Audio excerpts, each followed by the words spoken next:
जी भाई अस्सलाम वालेकुम, कैसे हो भाई? ठीक है।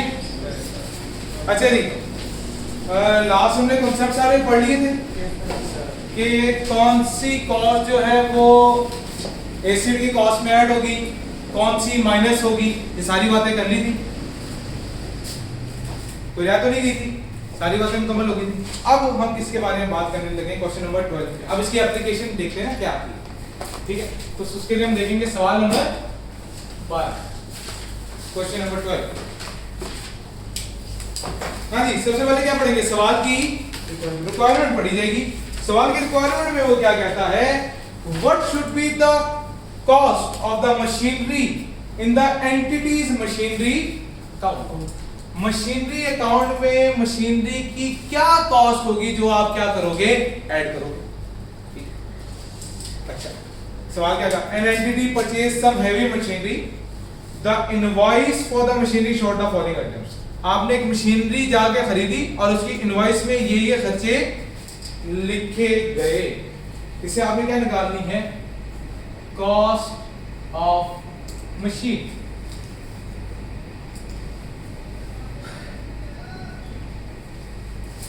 अच्छा जी, कॉस्ट ऑफ मशीन अमाउंट किसमें दी हुई है, थाउजेंड्स में, तो मैंने भी किसमें लिख दी, थाउजेंड्स में लिख दी। सर इस तरह लिखना लाजमी है। हाँ, अगर तो खाली 40,000 लिखेगा और चीज 40 लाख की होगी तो एग्जामिनर चपेड़े मारेगा। सोचना है ना उस एंगल से भी। अच्छा, तो सबसे पहले कॉस्ट, हाँ जी, कॉस्ट कितनी, 46,000। कॉस्ट तो कॉस्ट में ऐड होनी है, इसमें तो कोई दो राय नहीं। Cost of delivery, cost of delivery add होगी, बिल्कुल होगी, क्योंकि ये मंगवाने की कॉस्ट। तो डिलीवरी चार्जेस कितने हैं भाई, 900 के। फिर cost of 12 month warranty of the machine exclude होगी। बेटा ऊपर लिखा हुआ भी है, warranty cost will not part of the cost. ये देखो सबसे ऊपर लिखा हुआ है, ओवरहॉलिंग के नीचे बिल्कुल इसी के ऊपर देखो। तो ये किसका है, एक्सपेंसेस का हिस्सा है, ये मेरी कॉस्ट का हिस्सा कभी भी नहीं बनेगा। फिर टोटल लिख दूं यहाँ पे, टोटल अमाउंट पे 48,500, वो भी ऐड कर दूं। सर वो नहीं सर, वो तो इन सब का टोटल है। पता लगे वहां पे जाके ये भी ऐड किया हुआ तुम लोगों को, ये भी एक चीज लिखी थी, मैं ये भी ऐड कराया। तो हर चीज ऐड नहीं करनी होती, पढ़ना भी होता है क्या चीज। तो ये 48,500 इन सब का टोटल था। फिर अगली बात क्या की, in addition the entity incurred 3.4 million in making modification to its factory so that heavy machinery could be installed। आएगा, ये क्या कर रहे हैं, मॉडिफिकेशन। मॉडिफिकेशन करने से क्या हुआ, मेरी एसिड की वैल्यू बढ़ गई, मेरी जो आगे वो जो फ्यूचर कैश फ्लोस देगा वो इंक्रीज हो गए। तो इसका मतलब है ये कॉस्ट क्या होगी, कैपिटलाइज होगी।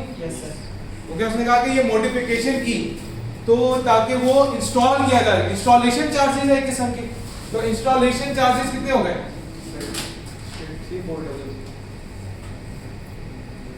3400। कैसे पता लगा, हम उसने तो मिलियंस में बताया था, मिलियंस में कितने जीरो होते हैं, 6। हमने कितने जीरो ऊपर कॉमन ले लिए थे, 3। तो 3 को निकाल दिया, 2 बचे, तो कितने बच गए, बाकी जो जीरो थे वो लिख लिए। बेसिकली 3.4 मिलियन कितना लिखा जाना था, 3.4 मिलियन, ये 3.4 मिलियन था। इसमें से 3 जीरो कॉमन कट हो गए थे, तो पीछे कितना बचा था, 3400। तो वो जाके मैंने कॉस्ट में क्या कर दिया, ऐड कर दिया इंस्टॉलेशन चार्जेस। और तो कुछ नहीं, टोटल कॉस्ट कैलकुलेट कर ले, बता दीजिए। 50,000 नहीं जी, ये मेरी टोटल कॉस्ट है जो एज अ मशीन कॉस्ट मेरे अकाउंट्स में एंटर हो जाएगी। क्लियर होगी का, कोई मसला।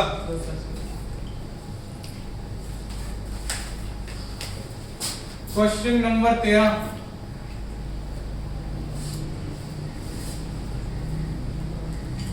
क्वेश्चन 13 में क्या कहा, फिर रिक्वायरमेंट पढ़ लेते हैं उसकी, क्या कह रहे हैं। What amount should appear as the cost of premises in the entity statement of financial position as on 31 March 2015। हमें क्या करना है, कॉस्ट ऑफ प्रीमिसेस कैलकुलेट करनी है। प्रीमिसेस क्या होती है? हाँ जी, कॉस्ट ऑफ प्रीमिसेस जगह, बिल्कुल ठीक है। उस प्रीमिसेस में दो चीजें आती हैं, बिल्डिंग और लैंड। लैंड और बिल्डिंग का जो खर्चा है वो कॉस्ट ऑफ प्रीमिसेस में आएगा। ओके, कहते हैं, और ये भी अमाउंट किसमें गिवन है? थाउजेंड्स में। Yes, इसके साथ ही मैंने क्या लिख दिया, रुपीज है 1000। कहते हैं a business acquired new premises at a cost of 400 million. 400 के बाद 6 जीरो थे, 3 जीरो कॉमन निकल गए, तो पीछे क्या आएगा? कॉस्ट उसकी कितनी आ गई? 4 लाख। कितनी आ गई? 4 लाख। ओके हो गया। 400 के बाद 6 जीरो थे ना, तो 400 के बाद 3 जीरो लिखूंगा, ठीक हो गया ना? 3 जीरो पर कॉमन चले गए। फिर क्या आ गया? फर्दर कॉस्ट उसने कुछ बताई हुई है, वो भी देख लेते हैं। कहता है cost of initial adaptation of the building. जी, अडेप्टेशन कॉस्ट। अडेप्टेशन कॉस्ट क्या होती है? हाँ ठीक है, एक्वायरिंग कॉस्ट वो भी इस्तेमाल करने से पहले ही आएगी ना, तो वो भी इसके अंदर क्या हो जाएगी? ऐड हो जाएगी। कितनी? 12,000। Legal cost relating to the purchase. Yes, sir. बिल्कुल ठीक है, लीगल कॉस्ट भी ऐड करेंगे। लीगल कॉस्ट कितनी? 2500। मंथली क्लीनिंग कॉन्ट्रैक्ट, ये भी ऐड होगा। No sir. क्यों ऐड होगा? मंथली तो एक्सपेंस है सर, जो मैं हर तो महीने ऐड होता है ना? क्या क्लीनिंग क्लीनिंग की जगह की सफाई कराने की कॉस्ट। इसने कौन सी मेरी अर्निंग कैपेसिटी में इंक्रीज लेकर आया? मैं इस जगह की सफाई कराऊं तो क्या वो मैं कॉस्ट में ऐड करूंगा बिल्डिंग की? सोचने वाली बात है ना, कि उसने मेरी अर्निंग कैपेसिटी को तो इंक्रीज नहीं किया, तो ये तो इग्नोर कर देंगे। Cost of air conditioning unit necessary for machine to be used. खामोशी। नहीं आएगी सर। नहीं आएगी। नहीं आएगी, जरूरी तो है ना कि नहीं नहीं है। क्यों नहीं आएगी? मशीनरी है सर। एक मिनट। हाँ, वेरी गुड, वेरी गुड, ठीक। ये भी इग्नोर कर देंगे, हमने तो बिल्डिंग की कॉस्ट देखनी थी, ये तो कोई और ही मशीन आ गई है। ओके, कॉस्ट ऑफ मशीनरी ये भी नहीं आएगी, इसको भी क्या करेंगे? इग्नोर करेंगे, क्योंकि मुझे क्या कैलकुलेट करना था? मुझे तो बिल्डिंग यानी कि प्रीमिसेस की कॉस्ट कैलकुलेट करनी थी। तो टोटल बता दें जी, 4,14,000।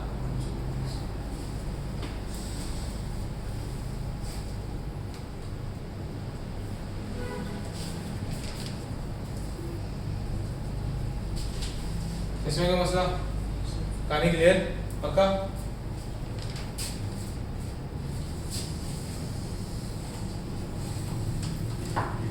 जी, अभी तक हमने किसकी बात की थी?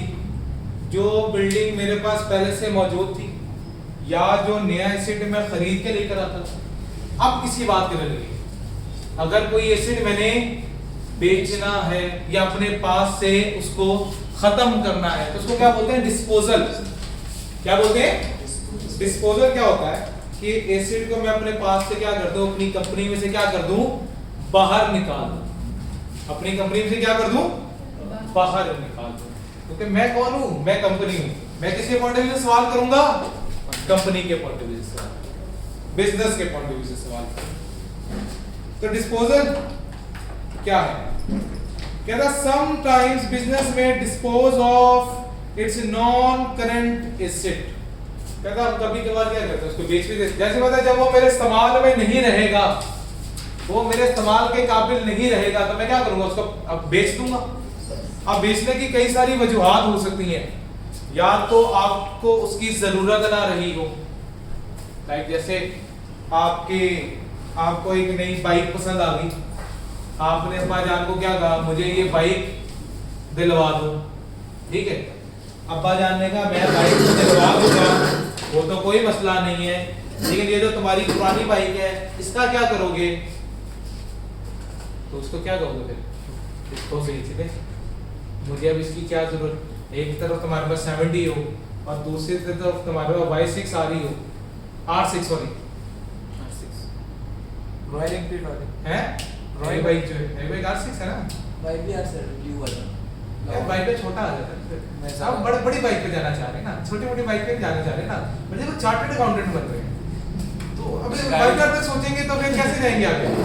गाड़ी बेचाएंगे। अभी सर इंटर पे है भी आ रहा है। अच्छा अच्छा, इंटर तक YBR पे आना चाह रहे हो, चलो इंटर होने तक वही कह रहे हैं कि YBR आ जाए काफी है अभी, फिर जब हम ऊपर जाएंगे तो फिर ऊपर लेवल की बाइक लेंगे, बेटा तरक्की करेंगे यार। तू किधर ऊपर पहुंचा रहा है अपने आप को, चांद पे। ये इधर चांद से भी परे जाना चाह रहा है, ठीक है ना।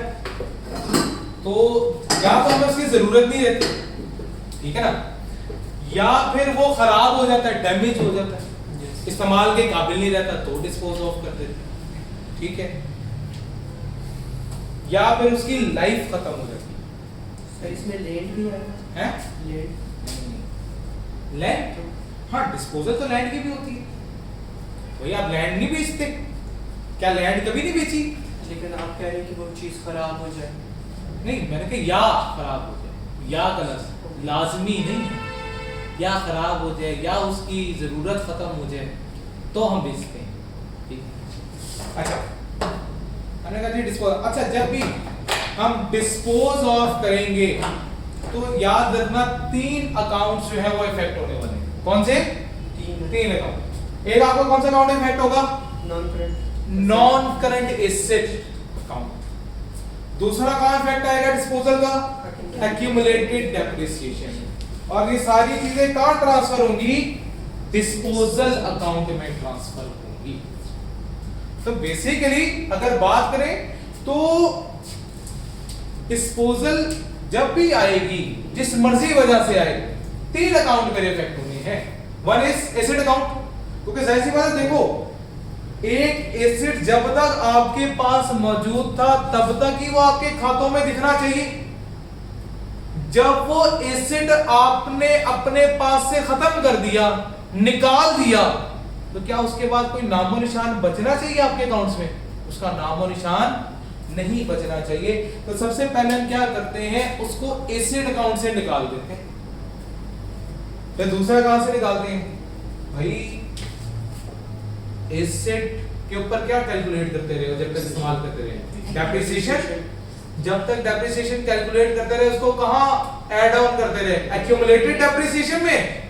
तो एक्यूमुलेटेड डेप्रिसिएशन में भी तो उस एसेट का बैलेंस पड़ा हुआ है। तो जब कॉस्ट के खातों से निकालोगे तो फिर उसके डेप्रिसिएशन भी खातों से खत्म करनी पड़ेगी, और उसकी डेप्रिसिएशन कहां पड़ी होगी? एक्यूमुलेटेड डेप्रिसिएशन अकाउंट में, क्योंकि हर साल की डेप्रिसिएशन उसके अंदर क्या होती जाती है? ऐड ऑन होती जाती है। तो फिर हमने क्या करना है, हमने उसको अपने खातों से बाहर निकाल देना है। हमें क्या करना है? उसको अपने खातों से बाहर निकाल देना है। और ये सारी की सारी चीजें कहां ट्रांसफर होंगी? डिस्पोजल। सारी चीजें कहां ट्रांसफर होंगी? अब डिस्पोजल अकाउंट क्या है वो भी सुन लो। कहता है it is an arbitrary and fictitious account which only gives information about gain और कहता है डिस्पोजल अकाउंट एक टेम्परेरी अकाउंट है। ये क्या है? टेम्परेरी अकाउंट है। टेम्परेरी का मतलब क्या? कि इसकी कहीं भी ना बैलेंस शीट में ना इनकम स्टेटमेंट में कहीं कोई जगह, ये सिर्फ इसलिए बनता है, ये फॉर द टाइम बीइंग बनाया जाता है ताकि हम क्या कर सके, जो एसेट मैंने बेचा उसके ऊपर फायदा या नुकसान कैलकुलेट कर सके। सिर्फ क्या कर सके? फायदा या नुकसान कैलकुलेट किया जा सके। इसका सिर्फ मकसद ये होता है, ये कहीं भी नहीं लिखा जाता। क्लियर?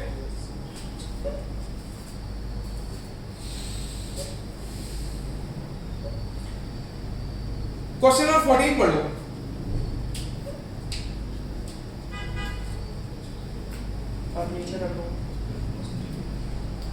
प्रिपेयर क्या करना है? Furniture account, accumulated depreciation account और डिस्पोजल अकाउंट। 3 अकाउंट्स मेरे मेंटेन होने हैं। मैं कहा ठीक है।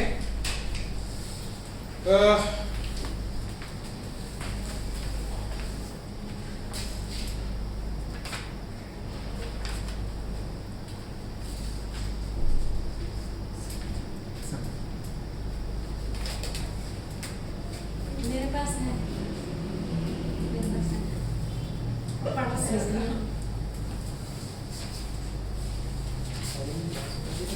हाँ अगले, नहीं हाँ वो अगले की बात करें।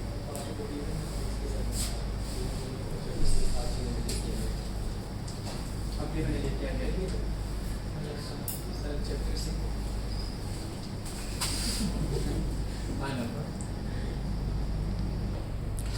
अच्छा जी, तो हमने क्या कहा? हमने कहा भाई क्वेश्चन 14 में हमें 3 अकाउंट बनाने हैं। फर्नीचर अकाउंट बनाना है, एक्यूमुलेटेड डेप्रिसिएशन अकाउंट बनाना है और डिस्पोजल। अच्छा, जैसे ही एक्यूमुलेटेड डेप्रिसिएशन अकाउंट दिखा तो हमको एक चीज तो पता लग गई, वो क्या कि हमने जो अकाउंट्स बनाने हैं वो किस पे बनाने हैं? एसेट के कॉस्ट पे। क्वेश्चन नंबर कौन सा है? 14। तो एक क्या बना? Furniture account. एक क्या बना? Furniture account. किस पे? कॉस्ट।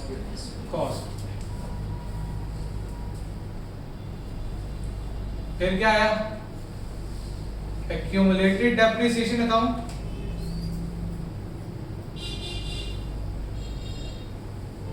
और फिर क्या आ गया मेरे पास? Disposal account.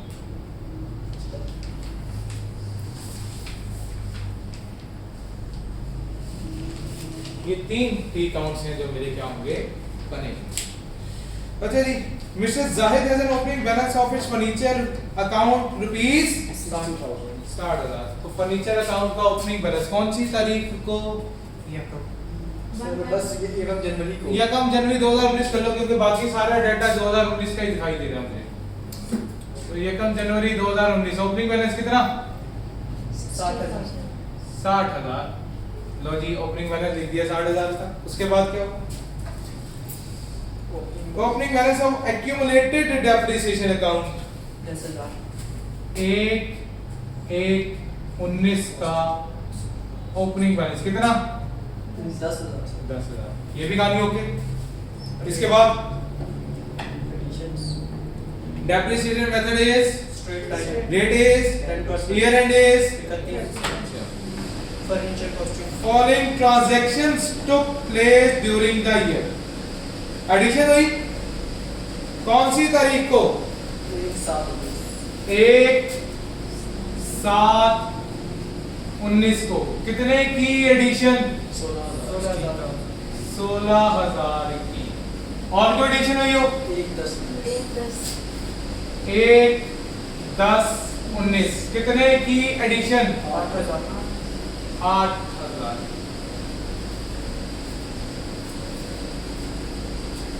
फिर कोई डिस्पोजल कितनी? उसने कहा जी a furniture costing rupees 2,000 which has been purchased on 1st April 2016 is disposed of for 3,000। जी, कौन सी तारीख को भेजा? 30 से एसिड की आनिया डेबिट, एसिड की जानिया क्रेडिट। कौन सी तारीख को गई? 20/6। किस अकाउंट में भेजेंगे? डिस्पोजल अकाउंट में भेजेंगे। का कितना लिखा? 3,000। ये कौन सा अकाउंट बोल रहे हैं? कॉस्ट का। मैंने क्या बात की थी? एसिड का आना, एसिड का जाना, दोनों किस पे रिकॉर्ड होंगे? कॉस्ट कौन सी? हिस्टोरिकल कॉस्ट, जिस पे खरीदा था। 2,000। तो कितने का खरीदा था? 2,000 का खरीदा था। तो डिस्पोजल में कितना जाएगा? 2,000 जाएगा। ये बात समझ आ रही है? खानी क्लियर है? सर। अच्छा, फिर हमने क्या कहा, और कोई एडिशन कोई डिस्पोजल, कोई नहीं। साल के आखिर में क्या कर दो इसको, साल के आखिर में क्या कर दो, क्लोज कर दो। क्लोजिंग बैलेंस कितना आ गया, 82,000। हाँ जी, एसेट अकाउंट में कोई मसला, दूसरे किसमें अकाउंट में रहा है, एक्यूमुलेटेड डेप्रिसिएशन। इसके लिए साल के आखिर में क्या होगी, डेप्रिसिएशन चार्ज होगी। डेप्रिसिएशन के लिए क्या करेंगे, वर्किंग नंबर 1 जी, वर्किंग नंबर 1 डेप्रिसिएशन ऑफ 2019 क्या लिखेंगे, depreciation on opening assets excluding disposals, opening assets excluding disposals.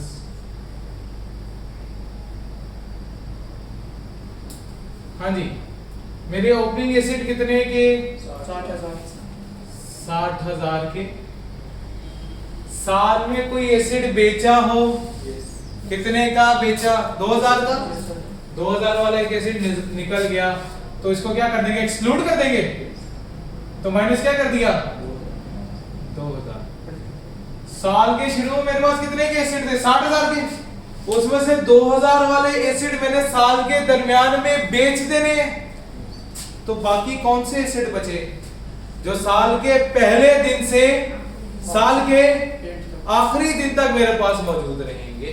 Sir लेकिन एक क्वेश्चन है ना कि आधा साल तो इस पे डेप्रिसिएशन चार्ज होगी, करेंगे बात उसके बारे में, ये याद है नहीं ना। फिलहाल के लिए मैं उनके ऊपर डेप्रिसिएशन कैलकुलेट कर रहा हूं जिनको मुझे फ्रैक्शन अप्लाई करने की जरूरत ना पड़े, क्योंकि 2,000 तो साल के दरमियान में गया ना, तो उसके ऊपर तो मुझे फ्रैक्शन इस्तेमाल करनी है, इसको मैंने अलग कर दिया। मैंने सिर्फ वो एसेट अभी रखे जो साल के पहले दिन से साल के आखिर तक मौजूद थे, ताकि मुझे इनके ऊपर कोई फ्रैक्शन अप्लाई करने की जरूरत ना पड़े। तो कितने, क्या डेप्रिसिएशन रेट था या लाइफ थी, 10%, कितना, 10%, 10%, 58, 50। फिर क्या आएगा, डेप्रिसिएशन ऑन एडिशंस जी। एडिशन कितने की हुई, 16,000 की, minus residual value 0 multiply by depreciation rate 10%, क्या पूरा साल इस्तेमाल हुआ, कितने महीने, 6 महीने जी। 1200 का हाफ, 800 1200 का आपने बेटा 1600 का हाफ। हाँ जी, नया एसेट कितने का खरीदा, 8,000 residual value 0, multiply by depreciation rate 10%, कितने महीने इस्तेमाल हुआ, 3 3 months। 200, फिर क्या आ जाएगी, डेप्रिसिएशन ऑन डिस्पोजल। देखो सर, बेसिकली ओपनिंग एसेट्स के बाद सारे वो एसेट्स कैलकुलेट कर रहा हूं जो मेरे पास पूरा साल नहीं रहे, और उनके ऊपर क्या लग रही है, फ्रैक्शन अप्लाई होगी। फ्रैक्शन वाली चीजें बाद में, पहले बाकी पहले। डेप्रिसिएशन ऑन डिस्पोजल, कितने का एसेट था डिस्पोजल वाला, 2,000 का, उसकी cost 2,000 minus residual value 0 multiply by depreciation rate, 10%, कितने महीने इस्तेमाल हुआ मेरे साल में, 6 months। 100 rupees, सारे एसेट अब हो गए, डिस्पोजल वाला भी हो गया, एडिशन वाला भी हो गया, साल के पहले दिन से साल के आखिरी दिन तक थे वो भी हो गए, सब कैलकुलेट हो गया।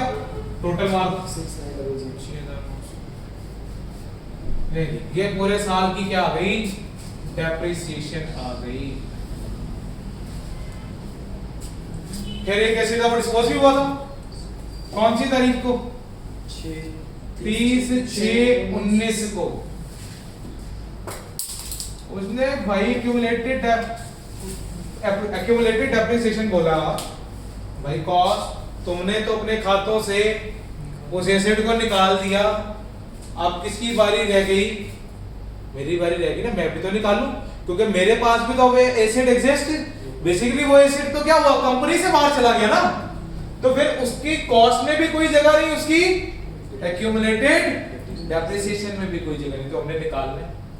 अब डिस्पोजल पे मैंने कौन सी डेप्रिसिएशन निकालनी, सारी जितनी ओवर द लाइफ चार्ज की। अब उसके लिए एक वर्किंग करेंगे, accumulated depreciation on disposed asset। जो एसेट मैंने बेचा उसकी डेप्रिसिएशन, ये कब से कब तक की कैलकुलेट होगी, डेट ऑफ परचेज से लेकर डेट ऑफ सेल तक, डेट ऑफ परचेज से लेकर डेट ऑफ सेल। अब फॉर्मूला क्या था, स्टैंडर्ड मेथड था। कॉस्ट, उसकी कॉस्ट कितनी थी 2000 minus residual value multiply by depreciation rate. 10%। अभी क्या फॉर्मूला लग रहा है, cost minus residual value multiply by depreciation rate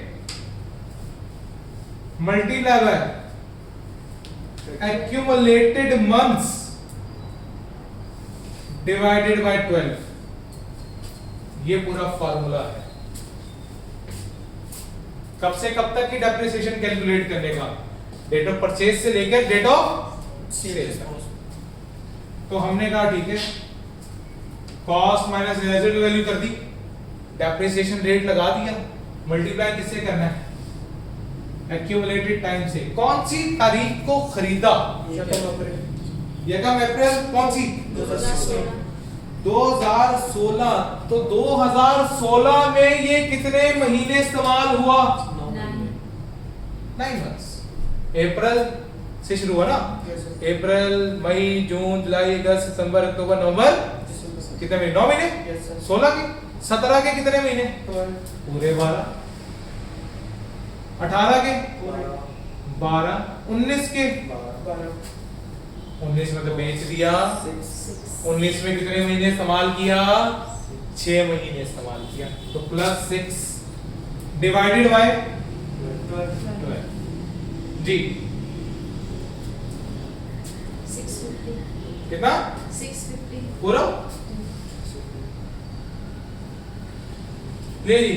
650 रुपए का एसेट जो था वो क्या हुआ था, इस्तेमाल हुआ था। कब से कब तक, डेट ऑफ परचेज से लेकर डेट ऑफ सेल तक।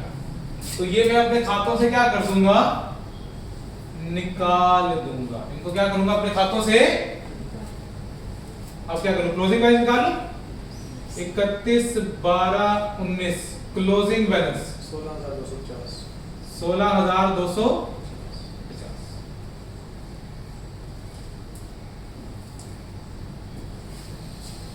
अभी तक कोई मसला, आप क्या रहेगा इसमें, डिस्पोजल कौन करेगा, सर डिस्पोजल कौन देगा, क्रेडिट क्या और हुआ? डेबिट के लिए। किसको, एक्यूमुलेटेड डेप्रिसिएशन खत्म करनी थी। एक्यूमुलेटेड डेप्रिसिएशन की नेचर क्या होती है, क्रेडिट, उसको खत्म करने के लिए क्या करूं, डेबिट। तो उसको डेबिट कर दिया, किसके अगेंस्ट, डिस्पो, क्योंकि बेच रहा हूं ना। इसी तरह हमने ऊपर भी यही किया फर्नीचर। हाँ, फर्नीचर भी मैंने क्या करना था, अपने खातों से निकालना था। Yes sir. मैंने कहा था आना डेबिट, जाना, क्रेडिट, तो जाना का है डिस्पोजल, डिस्पोजल, क्रेडिट। क्रेडिट हो गया। Yes sir. अब ये क्रेडिट हुआ था तो डिस्पोजल अकाउंट क्या हुआ होगा, डेबिट हुआ होगा। Yes sir. फर्नीचर मैंने यहाँ पे आके फेंका, फर्नीचर कितने का फर्नीचर आया, 2000 का। उसकी एक्यूमुलेटेड डेप्रिसिएशन, 650।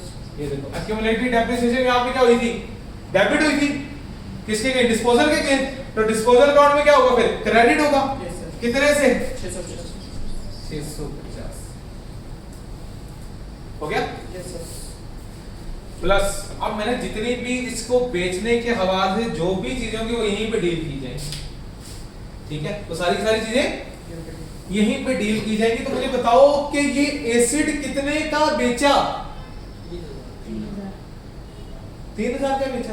इसको भी मैंने कहाँ डील करना है, डिस्पोजल अकाउंट में करना है, क्योंकि डिस्पोजल के हवाले से जो चीजें वो सारी इसी में आएंगी। तो 3000 का बेचा, बेचने से पैसा आया होगा या पैसा गया होगा, आया आया होगा। पैसा आया होगा, पैसा आने की entry cash debit disposal account के, क्योंकि किसके केस कर रहा हूं, डिस्पोजल के अकाउंट, तो मैं क्या एंट्री पास करूंगा, cash debit disposal account credit तो डिस्पोजल में क्रेडिट साइड में आ गया कैश कितने का 3000 3 ओके होगी बात। Yes. अब बाकी जो भी बैलेंस बचेगा वो क्या कराएगा, Profit or loss. प्रॉफिट या लॉस। कौन सी साइड बड़ी है, ये वाली Debit वाली. क्रेडिट Credit वाली बड़ी. क्रेडिट वाली बड़ी है तो इसमें से ये निकाल दो, 16 16 जो बचेगा बैलेंस वो कहाँ जाएगा, पीएनएल में। कहाँ जाएगा, तो कैसे होना है, प्रॉफिट या Loss. प्रॉफिट या, तो प्रॉफिट या लॉस तो कितना आया 16 1600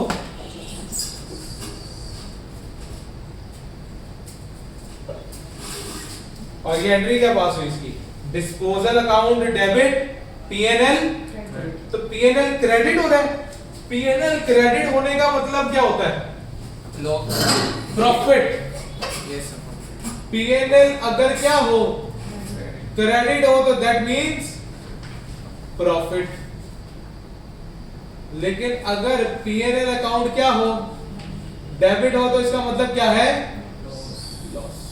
लिख लो ये बात कई मतलब लिख चुके हैं फिर याद नहीं है, लिख चुके हैं सर कई लिखा है, अच्छी याद नहीं था अभी कोई मसला है, अगर नहीं लिखा हो तो लिख लो, अगर भूल जाए तो फिर याद कर ले, फर्क तो भी नहीं पड़ता।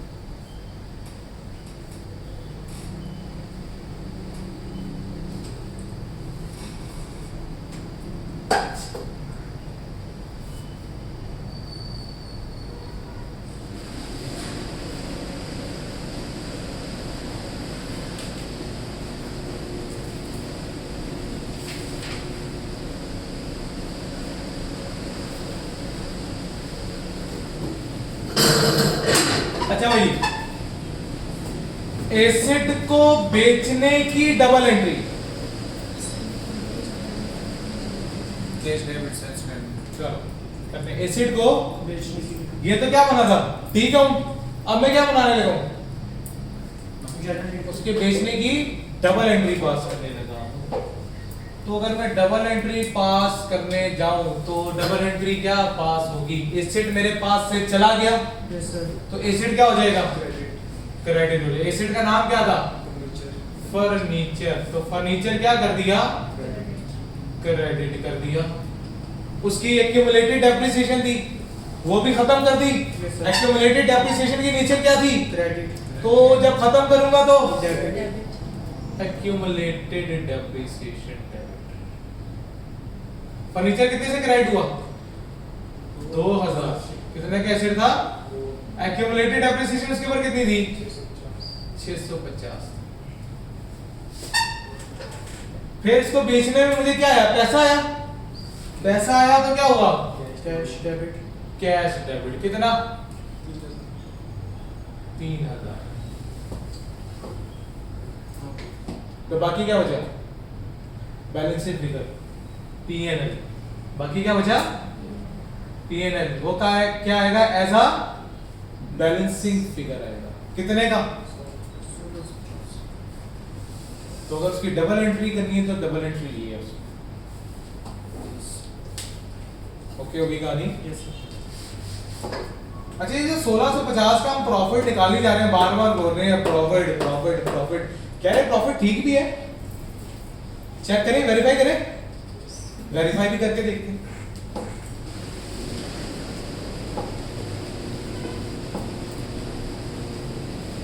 चलो वेरीफाई करते हैं। एसिड कितने का खरीदा था, 2000. उसके ऊपर कितनी डेप्रिसिएशन चार्ज हो चुकी है, 650. कॉस्ट कितनी थी 2000, उसके ऊपर एक्यूमुलेटेड डेप्रिसिएशन कितनी, 650. तो मेरी डब्ल्यूडीवी कितनी आई होगी, 1350. यानी कि मेरे खातों में उसकी कीमत कितनी है, 1350. 1350 की, लेकिन आपने कितने का बेचा, 3000 आपने 3000 का बेचा, फायदे में बेचा नुकसान में बेचा, फायदे Final. प्रॉफिट कितने फायदे में बेचा, 1650 तो ये कैलकुलेट किया था हमने, यस ये चीज कैलकुलेट की थी।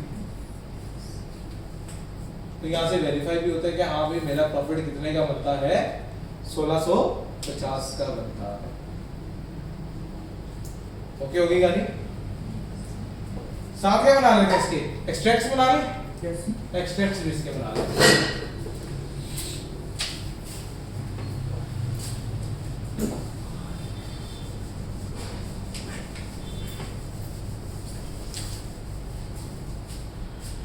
हाँ जी, क्या नाम था कंपनी का? जाहिद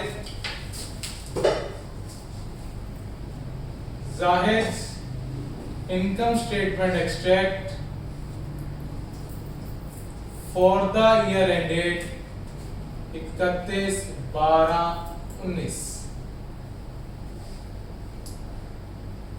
जी, एक्सट्रैक्ट के वाले से क्या क्या चीजें गिवन है? मुझे एसेट गिवन है, ठीक है, उसकी डेप्रिसिएशन आ गई है। तो एक तो मेरे पास क्या है, प्रॉफिट लॉस में क्या था, गेन आ रहा था, लॉस आ रहा था, गेन आ रहा था। अच्छा, अब एक चीज और बना लो मेरे पास फॉर द टाइम भी, डिस्पोजल अकाउंट। क्या बना लो? डिस्पोजल अकाउंट में क्या क्या चीजें आती हैं? एसेट यहाँ पे आएगा, उसकी एक्यूमुलेटेड डेप्रिसिएशन इधर आएगी। अगर बेचोगे तो बेचने से कैश आया होगा तो कैश यहाँ पे आएगा, और बाकी क्या आ जाएगी, बैलेंसिंग फिगर आ जाएगी। बाकी क्या आ जाएगी?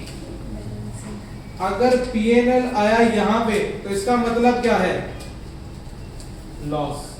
अगर पीएनएल आया यहाँ पे, सॉरी यहाँ पे गेन होगा। गेन होगा, यहाँ पे आया तो क्या है, गेन। और अगर यहाँ पे पीएनएल आया तो क्या है, लॉस।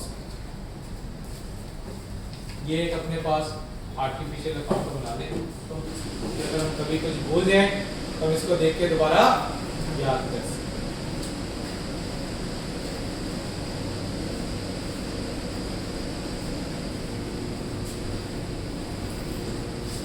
ये वाली बातें क्लियर? अब एक्सट्रैक्ट बना लेते। एक्सट्रैक्ट में क्या आया, मुझे गेन आया 1650 का।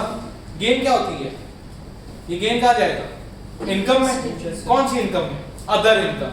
अदर इनकम हमेशा कहाँ आती है, जीपी के बाद। तो अदर इनकम की हेडिंग में क्या जाएगा, gain on disposal. Gain on disposal कितने का गेन था डिस्पोजल पर, 1650। फिर क्या आ जाएगा मेरे पास, एक्सपेंसिव ऑपरेटिंग एक्सपेंसेस।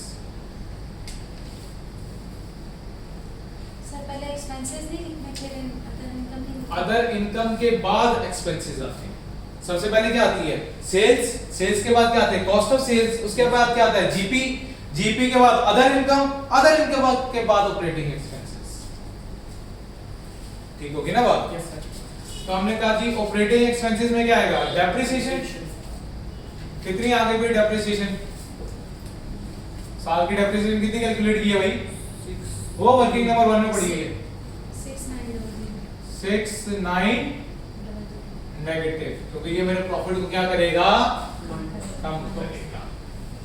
फिर क्या बन जाएगा, और तो कुछ नहीं था ना इनकम स्टेटमेंट का, बस फिर क्या आ गया, Zahid balance sheet extract as at 31/12। इसमें क्या है, non current asset. Non current asset में सबसे पहली चीज क्या है, फर्नीचर। फर्नीचर की कॉस्ट बताइए कितनी, 60,000। कितना, 60 तो नहीं होगा। नहीं। बेटा क्लोजिंग आएगा 82,000। 82,000। Very good. साथ में क्या करेंगे, accumulated depreciation on furniture। जी वो कितना है क्लोजिंग, 16,250। ये मेरा इनकम स्टेटमेंट और बैलेंस शीट एक्सट्रैक्ट बन गया, क्योंकि इसके अलावा मुझे और कोई इंफॉर्मेशन अवेलेबल नहीं है। जी जनाब, इसमें कोई मसला? No sir. पक्का? तो जी आगे कुछ पॉइंट्स है वो पढ़ लेते हैं। क्या कह रहे हैं? गेन या लॉस ऑन डिस्पोजल। गेन या लॉस डिस्पोजल में कैसे डिसाइड करेंगे?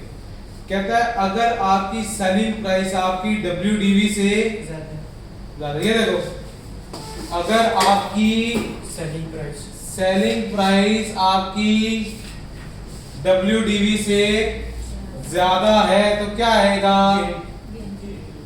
गेन आएगा। क्या आएगा? गेन आएगा। लेकिन अगर आपकी सेलिंग प्राइस कम है और आपकी WDV ज्यादा है तो क्या आएगा? इसका मतलब जितने रुपए की चीज आपके खातों में लिखी हुई थी आप उससे भी कम का बेच रहे हो, यानी कि उसको किस पे बेच रहे हो? नुकसान पे बेच रहे हो। कहता है अगर तो गेन आया तो गेन क्या है? गेन की नेचर क्या है? Credit nature. जैसे कि इसके अंदर है, गेन की नेचर क्या है? Credit nature. और लॉस की नेचर क्या है? डेबिट। तो फिर लॉस क्या होता है? एक किस्म का आपका एक्सपेंस होता है। लॉस आपका क्या होता है? एक्सपेंस होता है। गेन फिक्स्ड इनकम में आता है। गेन इनकम में जाता है और लॉस आपका एक्सपेंस है। ये वाली बातें क्लियर? नेक्स्ट ये आगे कुछ एग्जाम फोकस पॉइंट्स हैं जिनको हमने ध्यान में रखना है ताकि हम कोई गलती पेपर में ना। कहता है when we include the asset, ठीक है, इंक्लूड का मतलब क्या है? एसिड की आनी है। Yes sir. When we include the asset in business records, we will debit the asset account. जब भी एसिड मेरे पास आएगा तो एसिड अकाउंट में क्या होगा? डेबिट होगा। और जब भी एसिड हमारे पास से जाएगा तो क्रेडिट होगा। जब भी हम बिजनेस की डेप्रिसिएशन कैलकुलेट करेंगे तो एक्यूमुलेटेड डेप्रिसिएशन क्या होगी? क्रेडिट होगी। और जब भी उसकी हम डेप्रिसिएशन माइनस करेंगे तो वो क्या होगा? वो देखो डिस्पोजल अकाउंट डेबिट हुआ है ना? Yes sir. तो डेबिट करेंगे। whenever an asset is disposed of, it will take away the accumulated depreciation from the buying date till acid के खरीदने से लेकर एसिड के बेचने तक की जितनी डेप्रिसिएशन हमने चार्ज की थी वो सारी अपने खातों से क्या करनी पड़ेगी? हमें खत्म करनी पड़ेगी। और इसका फार्मूला क्या है? Cost minus residual value multiply by depreciation rate multiply by cumulative.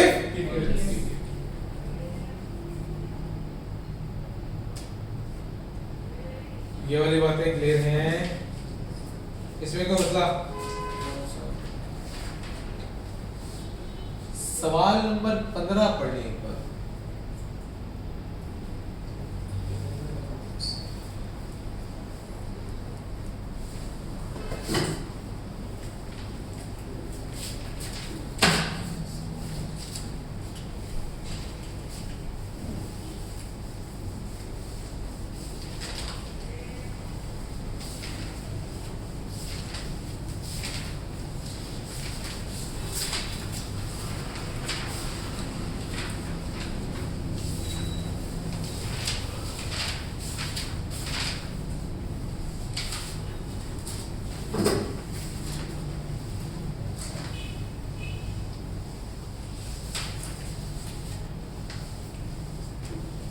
ये से लिख लिया था तुम लोगों ने? पक्का?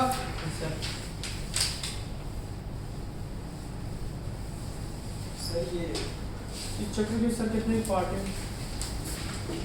जी बेटा इस चैप्टर के टोटल क्वेश्चंस मैं बता देता हूँ आपको। ऑलमोस्ट मैंने कुछ 60 क्वेश्चंस आपको करवाने,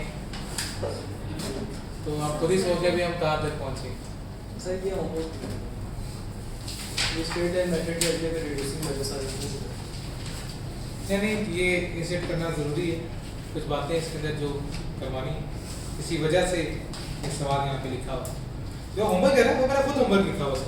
टेंशन नहीं है, अगर तुम खुद देखो होमवर्क लिखा है वो मकसद से है। लो जी, prepare the relevant accounts. Relevant account से मुराद क्या है? Asset account. Asset account, Accumulated account. Accumulated depreciation account, Disposal. और अगर डिस्पोजल हुई हो तो डिस्पोजल अकाउंट। तो रेलेवेंट अकाउंट कितने आ गए? 3, एसेट, एक्यूमुलेटेड डेप्रिसिएशन और Disposal. चलो जी पहले तो एसेट अकाउंट बनाते हैं। क्वेश्चन नंबर कौन सा है? 15। सवाल नंबर 15। हमारे पास एसेट का नाम व्हीकल अकाउंट। व्हीकल अकाउंट किसमें बनेगा? कॉस्ट। फिर क्या बनेगा? Accumulated depreciation. और अगर डिस्पोजल की जरूरत पड़ी तो वो भी बना लेंगे। कहते cost of as on 1/1/2007 vehicle का उसने ओपनिंग बैलेंस बता दिया, उसके एक्यूमुलेटेड डेप्रिसिएशन का ओपनिंग बैलेंस बता दिया। कितना कितना बताया? 1/1/7 ओपनिंग बैलेंस 14 लाख पूरे लिख लेते हैं। फिर 1/1/7 को फिर से ओपनिंग बैलेंस कितना आ गया? 6.5 lakh. 6,50,000। Rate of depreciation is 15%. 15% on Straight line. Depreciation straight line पे। Okay, following further details for the year ended 31 December 2007। साल के आखिर की इंफॉर्मेशन दे दी, एडिशंस बता दी। कितनी एडिशंस हैं? 3 एडिशंस हैं। कौन कौन सी तारीख को? हाँ जी, पहली एडिशन कब है? 1 जुलाई। 1 नहीं, मार्च। मार्च। भाई मार्च को जुलाई कैसे पढ़ रहा है? समझ से बाहर है। Disposal. जून को जुलाई पढ़ता तो समझ आता, ये मार्च को जुलाई पड़ गया है, मसला है। 1 मार्च 7 एडिशन कितने की भाई? 2 लाख। 2 लाख। और कोई एडिशन? 1 मई को? Yes. 1 मई 2007 को एक और एडिशन हुई, कितने की? 2,50,000 की। और कोई एडिशन? 1 जून 2007 को कितने की? 23,000। एसिड की आनिया सारी रिकॉर्ड हो गई। अब अगर ये जानिया है, जानिया कितनी है हमारे पास? 3 जानिया है, और तीनों की क्या मुझे कॉस्ट पता है? Yes sir. बिल्कुल कॉस्ट पता है। कौन सी तारीख को बेचा? 1 जुलाई। 31 मार्च 2007। कितने का बेचा? 40,000 से। क्योंकि यहाँ पे किसमें खाते लिखे जाएंगे? कॉस्ट पे लिखे जाएंगे। हमने कहा था इस अकाउंट में एसिड की आनिया, एसिड की जानिया सारी किस पे जाएंगी? कॉस्ट पे जाएंगे। तो मुझे कॉस्ट मैटर करती है। अगली कौन सी डेट को सेल हुआ? 30 जून 2007। कितने का बेचा? 70,000 का बेचा। फिर 30 नवंबर 2007 कितने का बेचा? 90,000। और कोई एडिशन, कोई डिस्पोजल खत्म हो गई। तो साल के आखिर में क्या कर दूं? क्लोज कर दो। 31/12/2007 का क्लोजिंग बैलेंस जी।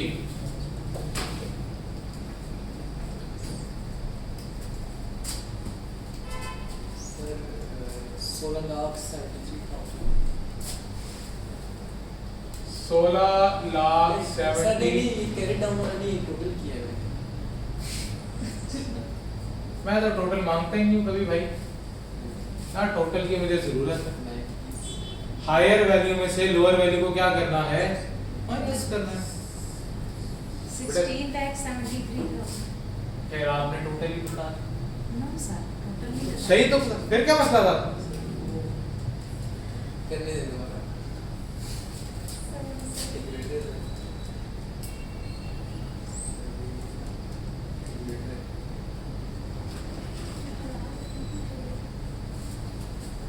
परेशान कर देते हो तुम लोग। चेक कर ले भाई, यही है।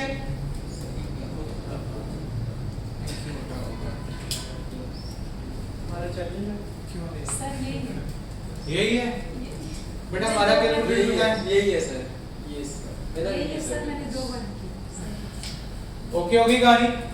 साल के आखिर में क्या करूं फिर? ये तो हो गया, एसेट अकाउंट बन गया। अब किसकी बारी है? डेप्रिसिएशन की। साल के आखिर में क्या करेंगे? डेप्रिसिएशन चार्ज करेंगे। तो डेप्रिसिएशन के लिए क्या करेंगे? वर्किंग ओपन करेंगे। वर्किंग नंबर 1 इसकी आ गई डेप्रिसिएशन। कौन से साल की? 2007 सबसे पहले क्या है? Depreciation on opening assets opening assets excluding disposals।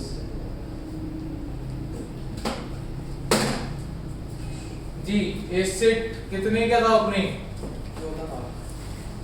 14 lakh का माइनस एक्सक्लूड डिस्पोजल्स। डिस्पोजल्स थी कितनी? 40,000 की एक, 70,000 की एक और 90,000 की। सर इन सबको ऐड करके डायरेक्ट कर। हाँ, लेकिन अगर ऐड करके करोगे तो उसकी वर्किंग शो करना, फिर उसके लिए बनाना वर्किंग 1.1 जिसके अंदर डिस्पोजल्स की कॉस्ट कैलकुलेट करो। सर इतना क्या लाजमी? हाँ लाजमी। एग्जामिनर को कहाँ से पता लगेगा क्या किया तुमने? एग्जामिनर मांगेगा, एग्जामिनर इसके मार्क्स काट लेगा। अच्छा जी, एक्सक्लूड डिस्पोजल्स कर दी। अब ये वो एसेट्स बचे जो साल के पहले दिन से साल के आखिरी दिन तक मेरे में मौजूद रहे। और ये डेप्रिसिएशन रेट है या लाइफ? 50% multiply by 15%।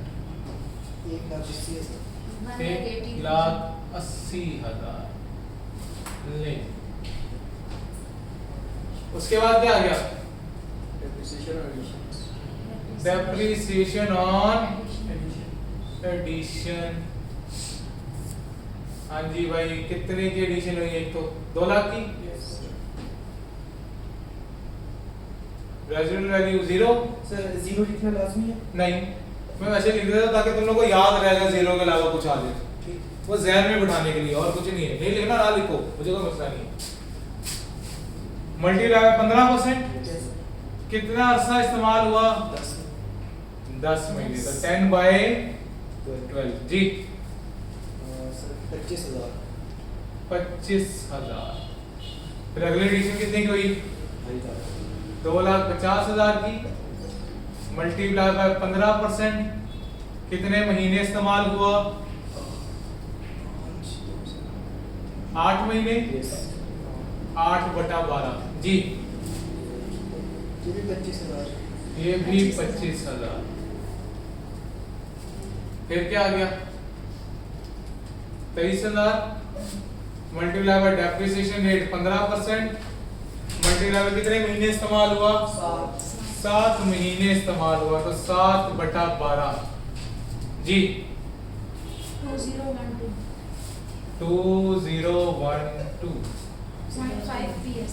ठीक है। 13 करना 13 कर दे, 12 करना 12 कर दे, इस पे कोई बहस नहीं है। ये क्या आ गई? डेप्रिसिएशन और एडिशन आ गई। अब क्या रह गया? Depreciation on disposal. हाँ जी, डिस्पोजल वाला पहला एसेट कितने का था? 40,000 का। Multiply by 15%। मल्टीप्लाई बाय कितने महीने इस्तेमाल हुआ? 1 जुलाई 2005 से। नहीं, मैं तो 2005 में कितने महीने मेरे साल में इस्तेमाल हुआ? मेरा साल है 2007। तो 2007 में बताओ कितना अरसा इस्तेमाल हुआ? 3 मंथ्स। जनवरी, फरवरी और क्योंकि मैंने 31 मार्च को क्या कर दिया, सेल कर दिया, तो 3 महीने इस्तेमाल हुआ ना मेरे साल को। तो मल्टीप्लाई बाय 3 डिवाइडेड बाय 12 कितना आ गया?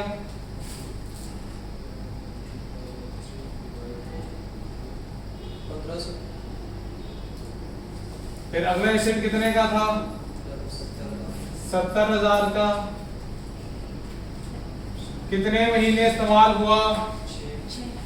6 महीने इस्तेमाल हुआ, तो मल्टीप्लाई बाय 6 डिवाइडेड बाय 12 5250। उसके बाद अगला एसेट कितने का था? 90,000 का। उसके ऊपर डेप्रिसिएशन रेट 15%। कितने अरसा इस्तेमाल हुआ? 11 months। जी 1 2 3 7 1 2 3 7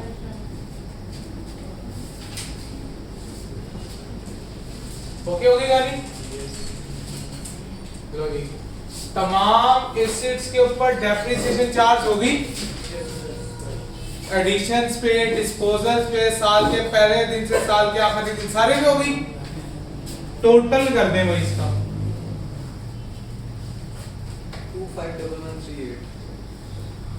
251138 251,138 आ गया? Yes sir. लेकिन अभी इसके अंदर क्या निकलना बाकी है? एक्यूमुलेटेड डेप्रिसिएशन डिस्पोजल एसेट्स की। कितने एसेट डिस्पोज हो रहे हैं मेरे पास? 3 एसेट डिस्पोज हो रहे हैं। तीनों की क्या निकलेगी एक्यूमुलेटेड डेप्रिसिएशन? अलग-अलग। एक कब निकलेगी? 31/3/7 को डिस्पोजल में। दूसरी कब निकलेगी? 30/6/7 को। 30/11 और उससे अगली कब निकलेगी? कॉल आ गया सॉरी। अगली कब निकलेगी? 30/11/7।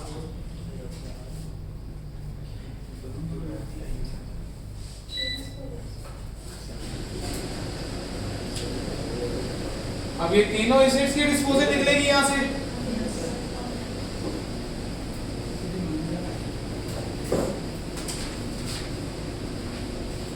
अब इन तीनों के लिए मुझे क्या करनी पड़ेगी? वर्किंग। कब से कब तक की? डेट ऑफ परचेज से लेके date of working. Number 2 accumulated depreciation on disposed asset।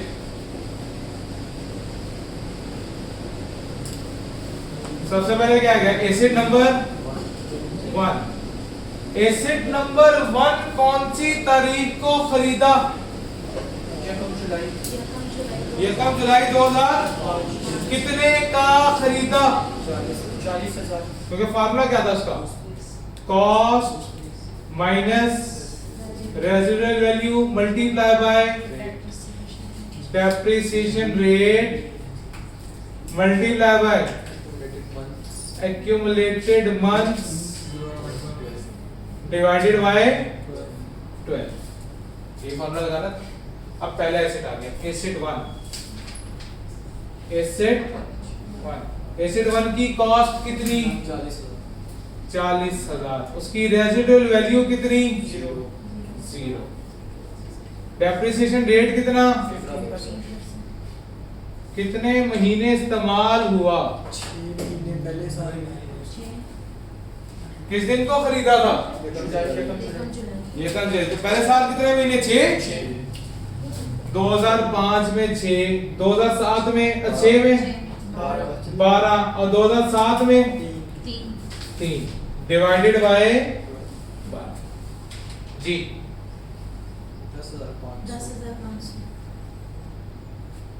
फिर क्या आ गया एसिड 2, हाँ जी एसिड 2 की एक्यूमुलेटेड डेप्रिसिएशन कितने का एसिड खरीदा था 70,000 का minus 0 multiply by depreciation rate 15% multiply by ये एक्यूमुलेट कौन सी तारीख को खरीदा था ये कब मार्च 2000 तो 2004 के कितने महीने 10 2005 के 2006 के 2007 के 6 महीने डिवाइडेड बाय 12 जी इसके ऊपर भी डेप्रिसिएशन कैलकुलेट कर दें कितना 35,000 फिर क्या आ जाएगा एसिड 3 एसिड 3 कितने का था भाई 90,000 minus residual value multiply by depreciation rate 15%। Accumulated time ये कम अगर 2006 को लिया था ये कम अगस्त 2006 तो 2006 के कितने महीने 5 महीने भाई वेरी गुड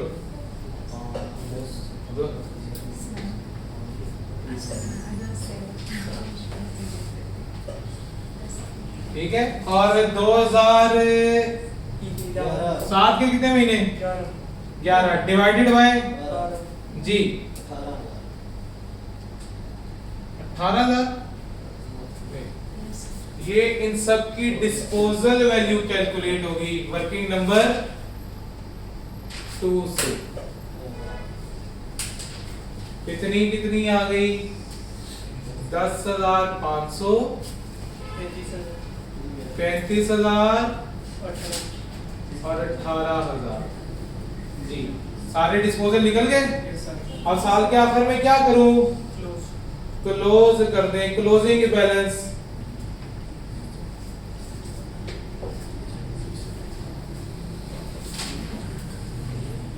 क्लोज कर दें भाई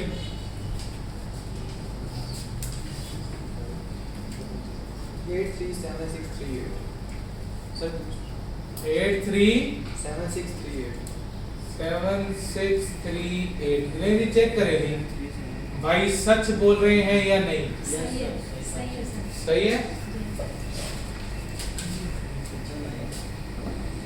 हाँ जी अब और क्या रह गया डिस्पोजल अकाउंट बनाने रह गए अब डिस्पोजल अकाउंट के लिए एक बात सुन लो जितने ऐसे लिख लो ये बात डिस्पोजल अकाउंट के वजह से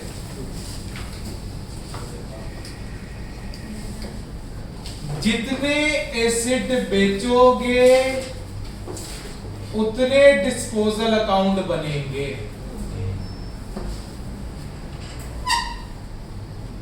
पहले कोई बात जितने एसिड बेचोगे उतने डिस्पोजल अकाउंट बनेंगे डिस्पोजल अकाउंट का इकट्ठा अकाउंट नहीं होता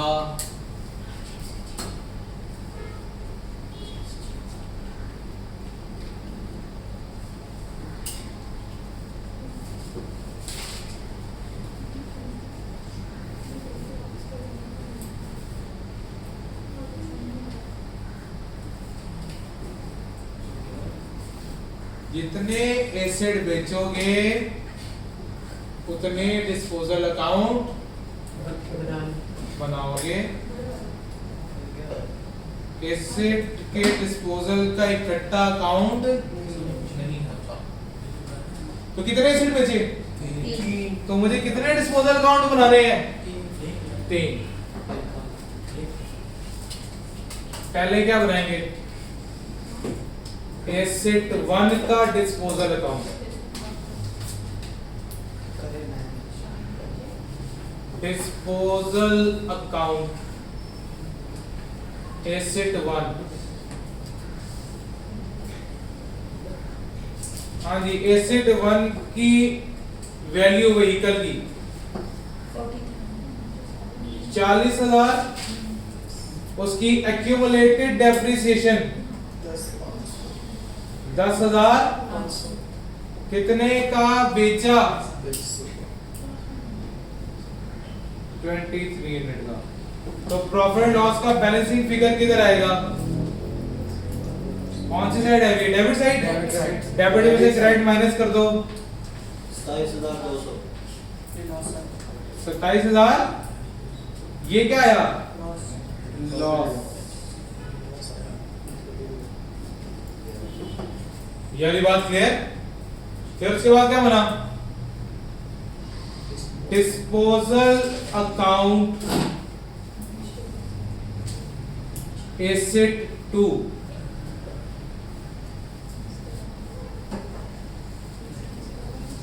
जी व्हीकल कितने का था भाई? 70,000 का। आपकी एक्यूमुलेटेड डेप्रिसिएशन कितनी थी? 33,000 की। 35,000 की। आपको कैश कितना मिला? 4700। जी किस साइड में बैलेंसिंग फिगर आएगा? क्रेडिट साइड पे आएगा। क्रेडिट पे आने का मतलब क्या है? लॉस। कितना लॉस आ रहा है? 30,300। कितना? 30,300। 30,300। फिर क्या बना? Disposal account third.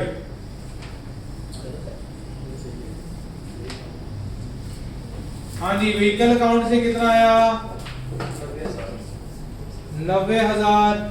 उसका एक्यूमुलेटेड डेप्रिसिएशन कितना? 18,000। कितने का बेचा? 6,600। कौन सी साइड हैवी है? कौन सी साइड हैवी है? Debit side. ठीक है तो डेबिट से क्रेडिट माइनस करोगे तो पीएनएल का क्या आएगा? लॉस आएगा फिर से 65,400।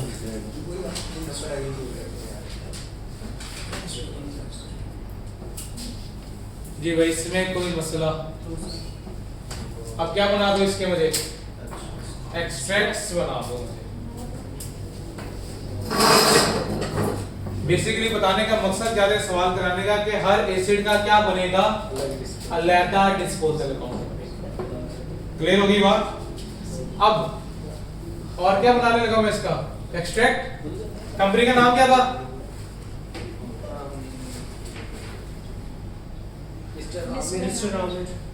मिस्टर आमिर।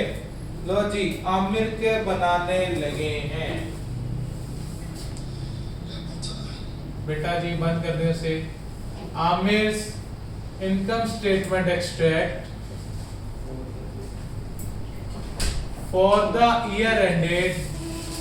अभी कब साल एंड हो रहा है? 31 दिसंबर 2007। 31/12/7। जी सबसे पहले क्या आएगी मेरे पास? अदर इनकम तो कोई है ही नहीं। तीनों डिस्पोजल्स मेरी लॉस पे गई हैं तो ये में सारे एक्सपेंसेस बनेंगे क्योंकि सारों पे क्या आया? मुझे लॉस आया। तो इसका मतलब है सीधा सीधा जाके क्या लिखूं? एक्सपेंसेस। एक्सपेंसेस में सबसे पहले क्या आएगा? डेप्रिसिएशन। किसके ऊपर? व्हीकल के ऊपर। कितनी डेप्रिसिएशन कैलकुलेट हुई पूरे साल की? 2,51,138। ये कैलकुलेट किया मैंने वर्किंग नंबर 1 से। फिर क्या आएगा? डिस्पोजल का लॉस। फिर क्या आएगा? डिस्पोजल का। व्हीकल 1 पे कितना लॉस आया? 27,200। व्हीकल 2 पे कितना लॉस आया? 30,300। और फिर व्हीकल 3 पे कितना लॉस आया? 65,400। और कोई चीज? फिर क्या बनेगा? Aamir's balance sheet extract as at 31/12/7 जी। सबसे पहले क्या आएगा? Non current asset. Non current asset में क्या आया? व्हीकल। व्हीकल की कॉस्ट कितनी साल के आखिर में? 1673 और साथ में क्या माइनस होगा इसके अंदर से? Accumulated depreciation. वो कितनी है क्लोजिंग?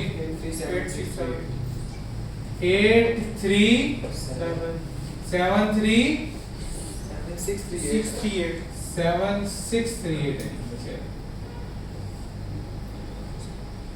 ये नेगेटिव में आ गया। और कोई चीज? और तो कुछ नहीं आना था। लो जी, मेरे इनकम स्टेटमेंट एक्सट्रैक्ट भी बन गए और मेरा सवाल भी मुकम्मल हो गया।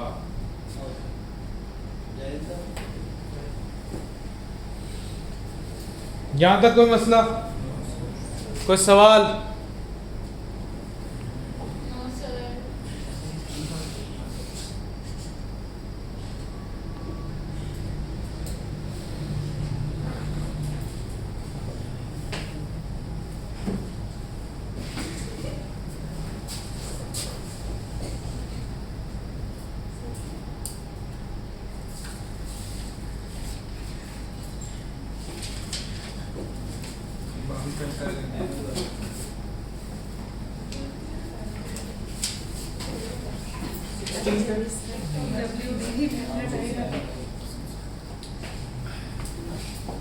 अच्छा, कुछ पॉइंट्स डिस्कस कर लेते हैं आप। Exam focus points. Exam focus points 4:30।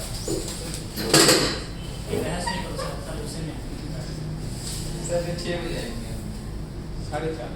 4:30 का टाइम 4:30 है। ठीक है, मसला है भाई इसका।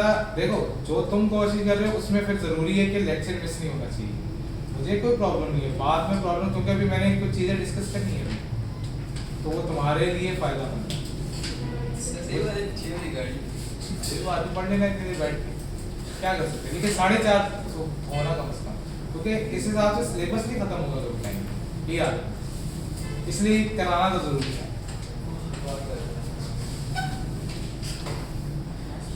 बाकी हमारी मर्जी, as you wish. Exam focus point है जी, क्या कह रहा है?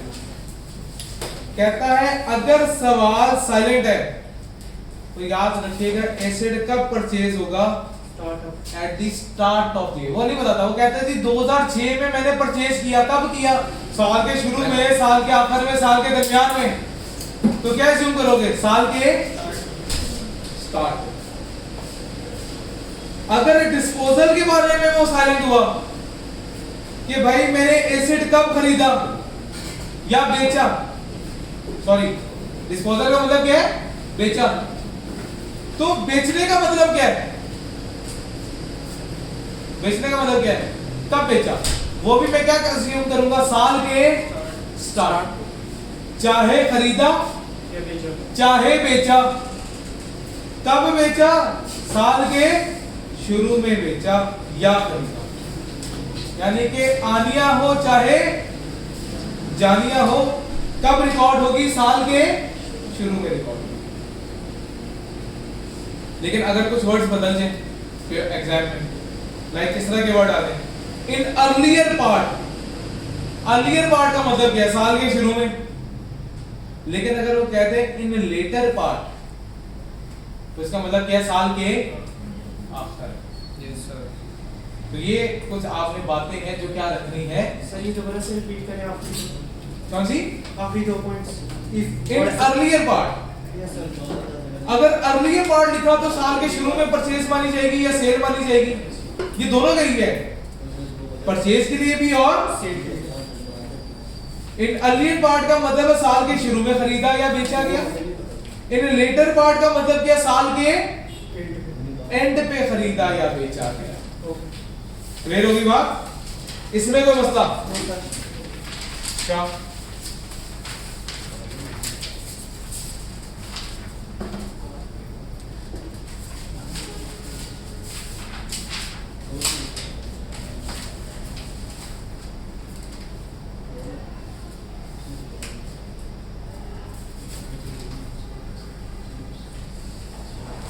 अच्छा जी, अब डिस्पोजल को थोड़ा सा और डिटेल में लेके जाते हैं, थोड़ा सा डिटेल्ड वर्किंग थोड़ी सी बात करते हैं डिस्पोजल के बारे में। हमने कहा जी भाई डिस्पोजल किस किस तरीके से की जा सकती है। तो डिस्पोजल ऑफ एसिड, ये आपने अगली फाइल निकाल लेनी है, अगले फाइल का पेज नंबर 2 है, ये निकाल।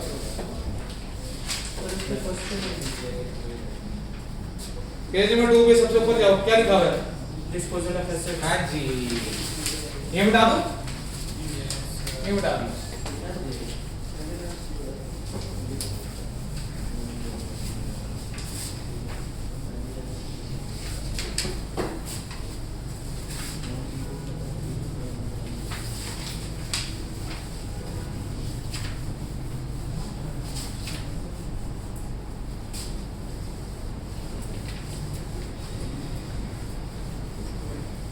अच्छा आज अब कहता है डिस्पोजल किस किस तरह हो सकती है? थ्रू सेल हो सकती है, यानी कि बेच दे, जैसे कि भी सवाल में पढ़ के आए। Yes sir.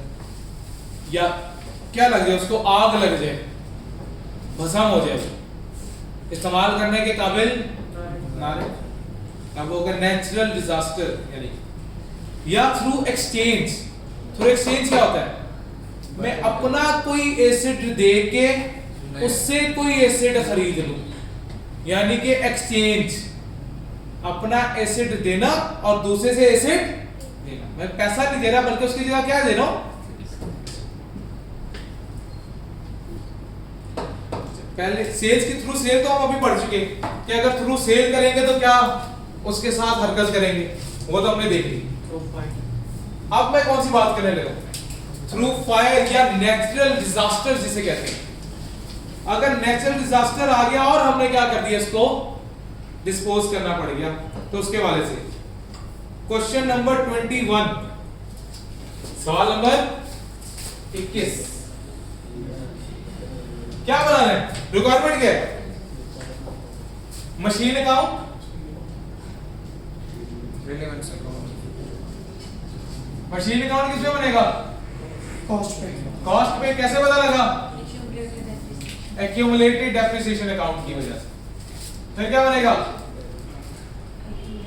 Accumulated depreciation account. और क्या बनेगा?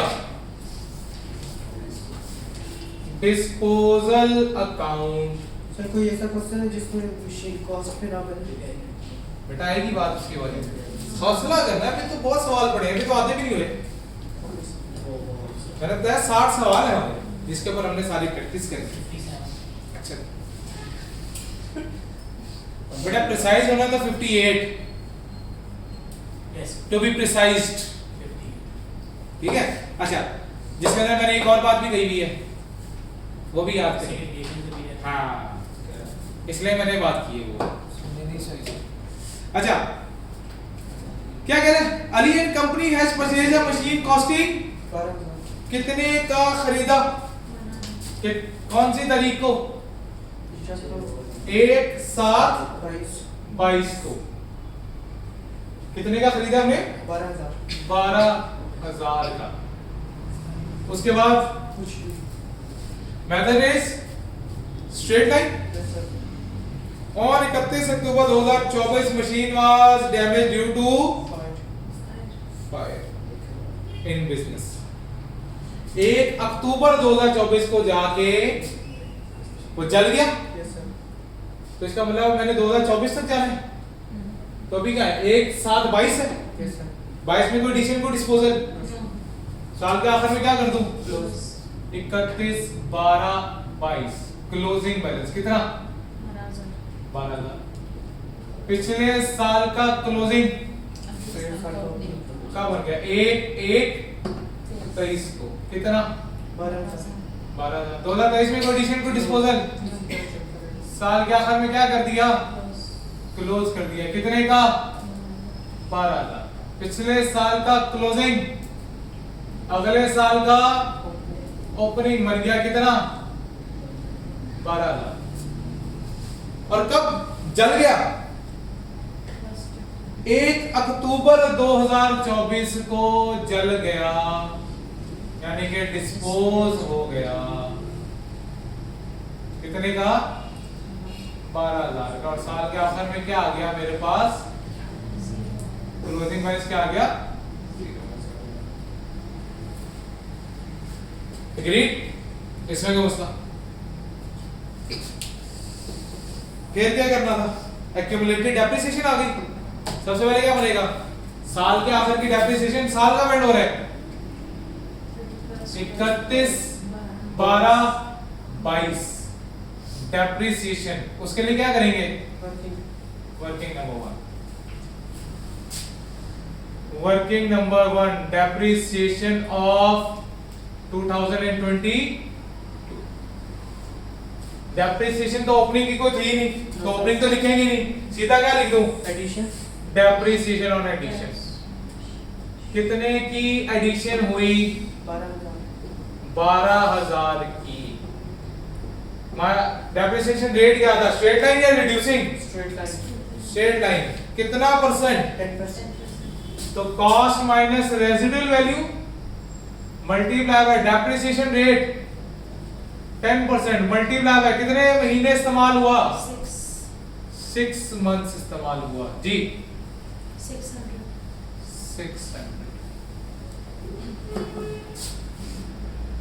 तो डिस्पोजल हुई तो 31/12/22 को क्या कर दो क्लोज कर दो कितना 600 पिछले साल का क्लोजिंग अगले साल का ओपनिंग बन गया कितना 600 फिर मैं किसी तरफ आया वर्किंग नंबर 2 डेप्रिसिएशन ऑफ 2021 क्या लिखूं डेप्रिसिएशन ऑन ओपनिंग एसेट्स अब तो पूरा एडिशन थोड़ी है डिस्पोजल को हुई नहीं तो बस ओपनिंग एसेट्स के ऊपर क्या कर दूं डेप्रिसिएशन कैलकुलेट कर दूं कितने थे ओपनिंग एसेट्स 12,000 के minus residual value 0 multiply by depreciation rate 10% कितना आ गया 1200 सर ये 12,000 से बेटा कॉस्ट कितनी थी एसेट की लेकिन ओपनिंग कैसे है तो ओपनिंग किसका कॉस्ट का ओपनिंग वैल्यू बताओ कितना आ रहा है मेरे एक्यूमुलेटेड डेप्रिसिएशन का नहीं ओके होगी कहानी तो साल के आखिर में क्या होगी डेप्रिसिएशन चार्ज होगी कितनी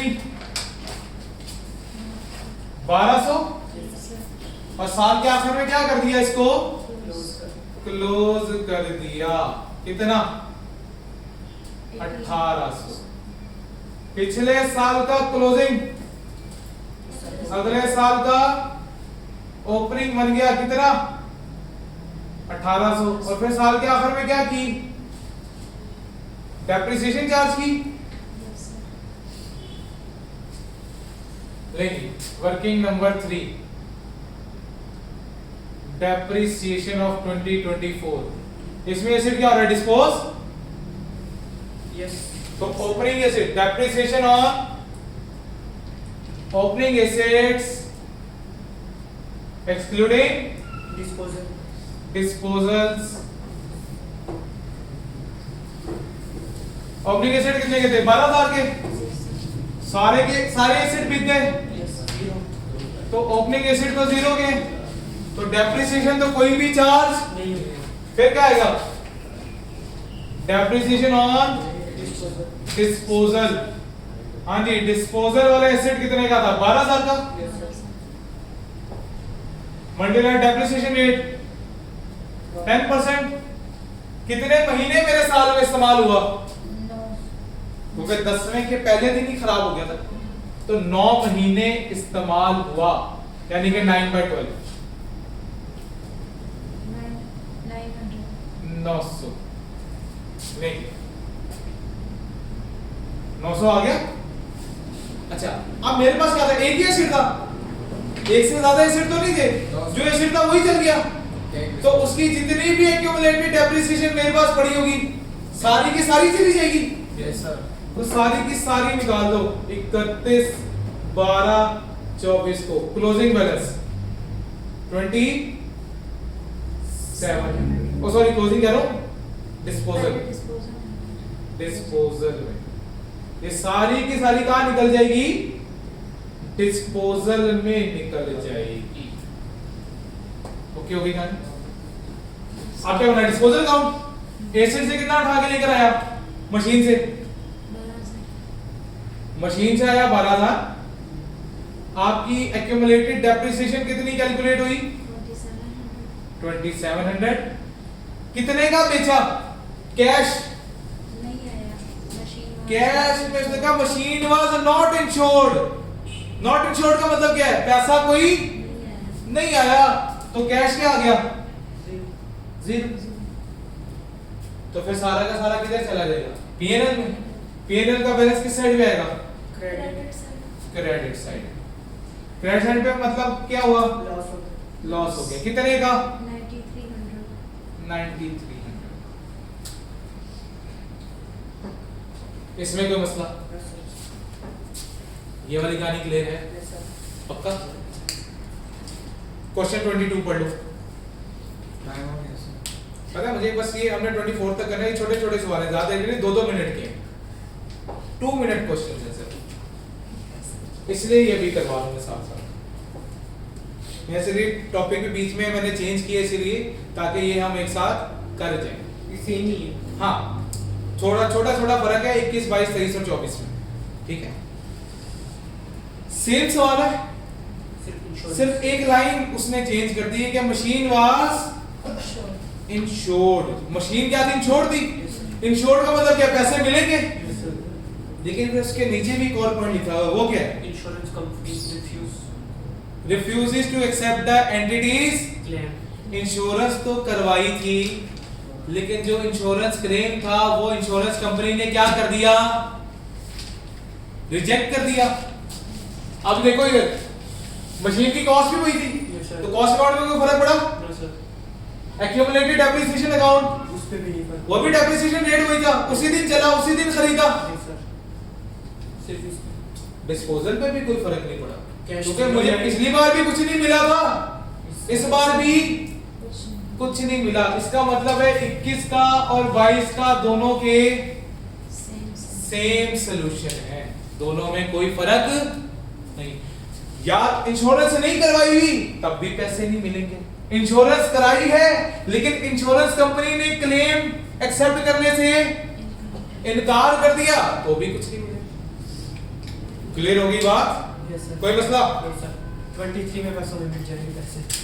23 की कहानी पढ़ने पहली 2 लाइनें सेम है आखिरी पॉइंट जो वो उसका चेंज है वो एक बार पढ़ लें क्योंकि मेन कहानी इधर की है उसमें चेंज आना है जो आना है। सर साफ मत कर साफ नहीं अच्छा इसको कर लो मैं सिर्फ सवाल नंबर मिटाने लगा फटाफट कर लो हो गया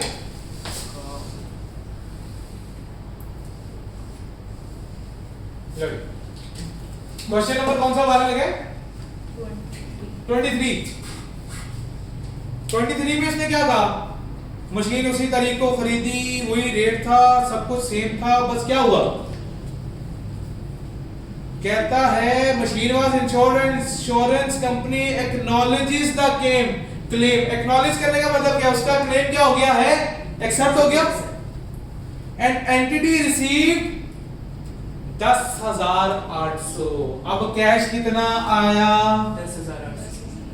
10,800 रुपए आ गए 10,800 मिल गया। अब कौन सी साइड है भी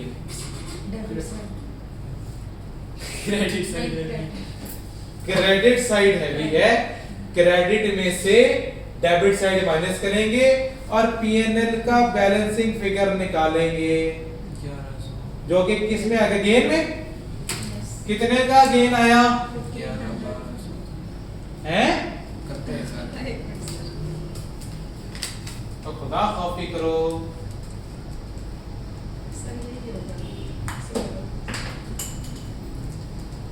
300 और नहीं 1500 है मेरे लिहाज से 1500 है, लेकिन फिर भी तुम लोग चेक कर लो। सर मैंने भी 1500 बोले हैं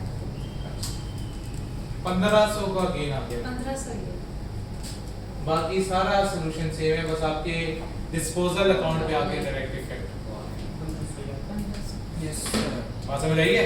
क्योंकि देखो एसिड के कॉस्ट भी हुई थी, एक्यूमुलेटेड डेप्रिसिएशन हुई, उसी दिन को खरीदा, उसी दिन को जल गया, बस इस दफा क्लेम क्या हो गया, एक्सेप्ट हो गया, तो कैश मेरे पास आ गया 10,000। इसकी भी तस्वीर निकाल लो, घर जाके लिखना है ये सॉल्यूशन, ठीक है? घर जाके सॉल्यूशन राइट डाउन करना है अलग अलग बना के। सर अलग किसकी से डिस्पोजल ही चाहिए हो तो रहा है, लेकिन हम पूरा बनाएंगे अपने पास, क्योंकि हम एंड में ये बात भूल जाएंगे कि ये हुआ क्या चक्कर था। अभी तो चक्कर पता है, जब रिवीजन का टाइम आएगा ये चक्कर भूल चुके होगे, घन चक्कर हो गए होगे उस वक्त तक। नहीं चलिए WD भी बना मेथड ये घन चक्कर सही वाले होंगे ना, तो इसलिए चक्कर ना खाना ना। आखिर में बस आज का खत्म बस अभी 24 है, लास्ट सेम ही है सर बता दो, नो सर तस्वीर लेनी है ले ले फिर भाई। मजान सर उसके पास मजान जी जी सर सर, वो उसके लिए रुका हूँ मैं। सर मैंने भी तस्वीर भी नहीं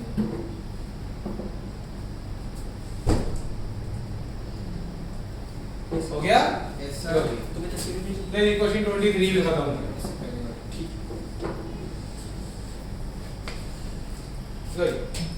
क्वेश्चन नंबर 24। तो जी क्वेश्चन 24 की भी बाकी कहानी तो सेम है, सिर्फ आखिरी लाइन चेंज हुई है। वो क्या है? Insurance company acknowledges the claim of. 400 acknowledge का मतलब क्या है? एक्सेप्ट उसने आपका क्लेम एक्सेप्ट कर लिया है। अब ध्यान रखना इधर, ये देखो पहले क्या रहा था यहाँ पे, कैश कैश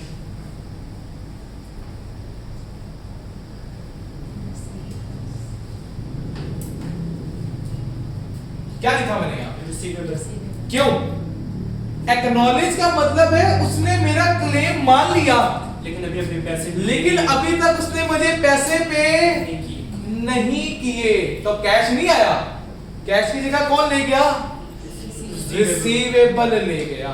एक्नॉलेज का मतलब होता है मान लेना, यानी कि क्या हो गया, कमाया गया, आया नहीं है अभी तक, तो पैसा हो गया, आएगा, तो आएगा तो रिसीवेबल।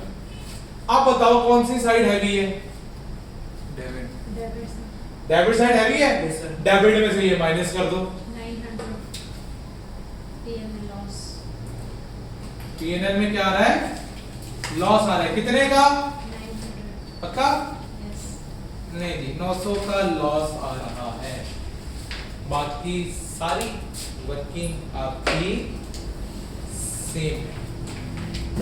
सर बस ज्यादा कोई मसला, नो सर कोई सवाल? नो सर कहानी मेरे बाकी चलो भाई, फिर कल मुलाकात होगी। अल्लाह हाफिज।